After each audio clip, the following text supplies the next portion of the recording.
Our next lesson is called Function Notation Day 1. So first, what is function notation? So it says, I'm going to write an equation and it's going to look strange. So here's the first thing I'm going to write.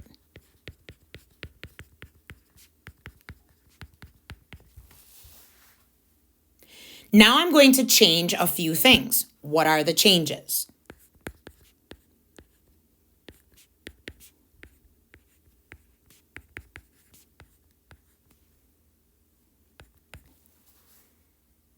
Hopefully you see that all I did was draw a heart instead of an X.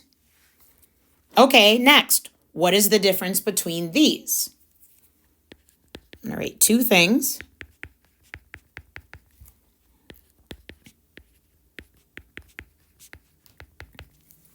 What's the difference between these? Well, instead of an X, I wrote an A. And then what about these?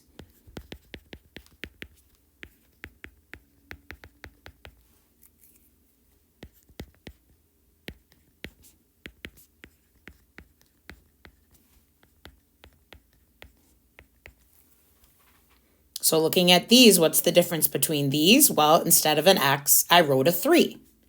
So I want to make sure you get down the answers to these questions. If you need to take a second and pause the video to get them all down, please do so. And when you're ready, let's talk about what this even is by moving on to the main idea notes example chart. So let's start with the fact that we were just looking at what's called function notation. Equations that represent functions are often written in what's called function notation. So we're used to writing the equation as y equals 4x minus 1. Instead, in function notation, you would write it as f of x equals 4x minus 1. So let's talk about what this actually is, how you read it, and what change we saw. So first of all, you could hear me say it. This is read as f of x equals. And we'll do dot, dot, dot, because of course what it equals is always going to change. When you look at an equation in function notation, f of x is the output and x is the input. Now underneath it says the letter f is the name of the function. The x is written in parentheses to tell you that the variable for the input values is x. It is very important you take a look at what is underneath. It does not mean f times x. We are not multiplying these. It's showing you what goes in for the input. So underneath is just a little diagram that will help you understand that maybe even a little bit better, or just to have a visual aid. The one on the left, you can see f is the name of the function. X is in parentheses. This tells you that x is the input. So whatever's in the parentheses there is always going to go into the function. And on the other side of the equal sign, it tells you what the function does. So in this example, f of x equals 2x, the function takes the input and multiplies it by 2. Next to that, you can see a table that shows you what the equation looks like in our traditional x and y way, like y equals 5x. And then you can see on the other side how it changes to function notation. It just replaces the y with an f of x or a g of x or an h of x. F, G, and H, remember, are just the names of the function. They can really be any letter. And X, or whatever's in the parentheses, is representing what's going to go in as the input of the function. So let's move forward and talk about how we are actually going to evaluate these functions. So function notation is especially useful for finding a value in the range, remember that's the output, that corresponds to a certain domain value, which is input. So let's just maybe put output here so you remember, and input here. Domain is x's, ranges is usually our traditional y's. So in our example, it says if f of x equals 4x minus 1, find f of negative 7. So do you see that right here, -7 went in x's spot? So when I find f of -7, everywhere there was originally an x, I'm now going to write a -7 instead. So 4 and then -7 in parentheses. Anytime we do substitution, you have to make sure it goes in parentheses. And then -1. So we would get 4 times -7 is -28 minus 1, and -28 minus 1 would be -29. So we found out that f of -7 is -29. So let's use some examples down below. We're going to do 2 of each. We're going to do the first 2. We're going to use the input to find the output. And in the second 2, we'll use the output to find the input. Along the left side, you're going to see 3 different functions: g of x, f of x, and h of x. So depending on what the function is named, we'll look over there to see which function, notation, equation we should be using. So we'll start with the first one, f of -3, which means I should be using function f of x. So that originally was f of x equals x squared plus 7. So what I want to do is I want to find f of -3. And I will color code for you just to help you out. And then anytime I see an x, I'm going to replace it with -3, making sure I always use parentheses. So I'm going to put over here, use parentheses always. Because I can show you with this very first example what will happen if we don't. So I'll put -3 right in there. All I did was swap out the x with a -3. So now you have to remember, if you were to go to your graphing calculator or any calculator and type in -3 squared with parentheses, you are going to get a totally different answer than you would without parentheses.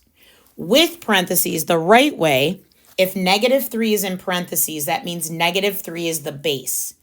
And that's what we should be timesing by itself for -3 squared. So a -3 times a -3 would be 9 plus 7, which means this answer is 16. If you were to do that without the parentheses, you would get -9. Your overall answer would be -2, a totally different result and an incorrect result. So that's why the parentheses are so important. Now, it doesn't have to just be with numbers. Let's look at our second example. This one says g of b plus c. So we are going to use function g this time. G of x is equal to -3x plus 1. But then we are going to find g of b plus c, which means where I see an x, I'm going to substitute in b plus c instead. So now you kind of have a polynomial expression, combining like terms, distributive property. So -3 times b is -3b, -3 times c is -3c, and then you still have that plus 1 at the end. I would look for like terms. I don't have any. So that is my simplest form answer. It would be -3b minus 3c plus 1. Now that was all taking an input, plugging it in to find out the output. In the second 2, we're going to work our way backwards. So it says h of x equals 2. This is telling me the output is 2. Output is 2. So when I write h of x, which was h of x equals 12 over x, the entire h of x is getting replaced with 2. So on this entire side, I'm going to put a 2 in h of x's spot, and everything else will stay the same on the other side. So now there's a couple different ways you could do this. I see this as a proportion. I would put 2 over 1, and I would cross multiply. So I'd get 2x equals 12, divide by 2, which means x would be 6. My input is 6. So if I put 6 into the function, I should get 2 as an output, which I would if you look at h of x, 12 divided by 6 is 2. So let's try that again. In the second one, it says f of x equals 23. So we're going to use f of x, which was the x squared plus 7. And then it's telling me f of x, the whole thing, the output is 23. So that means this entire thing is going to get replaced with 23, and then everything else will stay the same. And you can see I once again have to work my way backwards by solving some type of equation to figure out the answer. So here I would want to subtract 7 from both sides, and I would get 16 equals x squared. And I don't want x squared, I want x, so I'd want to take the square root of both sides to undo that, which means I would have the square root of 16 is 4. So this would be positive or negative 4 equals x. So that means I actually have 2 different inputs that would give me an output of 23. And that makes sense since this is a squared equation. Okay. Then we have to be able to do this with a real world application. So we still want to be able to use our function notation, but let's see how it happens in a real life context. So it says anthropologists use the length of certain bones of the human skeleton to estimate the height of the living person. One of these bones is the femur. To estimate the height in centimeters of a female with a femur length of x, the function h of x equals 61.41 plus 2.32x can be used. Find h of 46 and explain its meaning. So the first thing we recognize is that it looks very familiar to what we were doing up top. I have a function in function notation, and they are wanting me to find h of 46. So if that is my function, in x's spot, I'm going to put 46.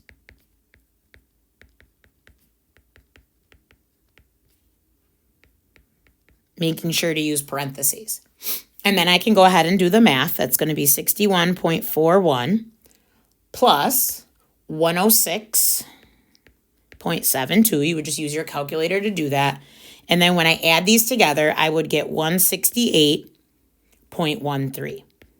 So that's very similar to what we already did. But now we have to think about what it means.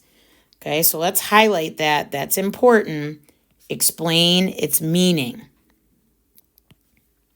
So 46 went in x's spot, which means that was the input. So looking back, when we look at what that function means, it says to estimate the height in centimeters of a female, we put in the femur length of x. So x was 46. So that means a female with a femur length of 46, and they said it was in centimeters. So now we know a female with a femur length of 46 centimeters. When we plug that in, we got an output of 168.13, and that's supposed to be the height of the person. So a female with a femur length of 46 centimeters has a height of 168.13 centimeters. So this is a way that it is applied to a real life situation. So lastly, I would love for you to try the challenge question. It says, if the function f of x equals 2x minus 3 and g of x is equal to 3 over 2 or 3 halves x plus 1, which of the following is a true statement? So you're going to take a look at those choices, do whatever work you need to, and see if you can find the answer to this challenge question. I want you to pause the video, try it on your own, and then resume the video when you're ready to go over the answer. Okay, now that you were able to try on your own, here's the answer to your challenge question. It should be choice number 3. So let's talk about strategy here. In each one of these, you can see you had to evaluate different functions for different input values. F of 0, g of 0, f of 2, g of 2, etc. But then you had to see which was going to make the statement true. So in number 1, they were asking, is f of 0 greater than g of 0? In 2, is f of 2 equal to g of 2? And so on, as you can see. So you definitely want to evaluate both of the functions in each choice and then determine if that statement is true. So you can see in number 1, when I did f of 0 and g of 0, it was not true that negative 3 is greater than 1. In number 2, when I did f of 2, I got 1. When I did g of 2, I got 4. Those are not the same. And in number 4, g of 4 was 7. F of 4 was 5. 7 is not less than 5. So when we take a look at option 3, we get 13 for both, which means that is the true statement. And that concludes our lesson on function notation, day 1.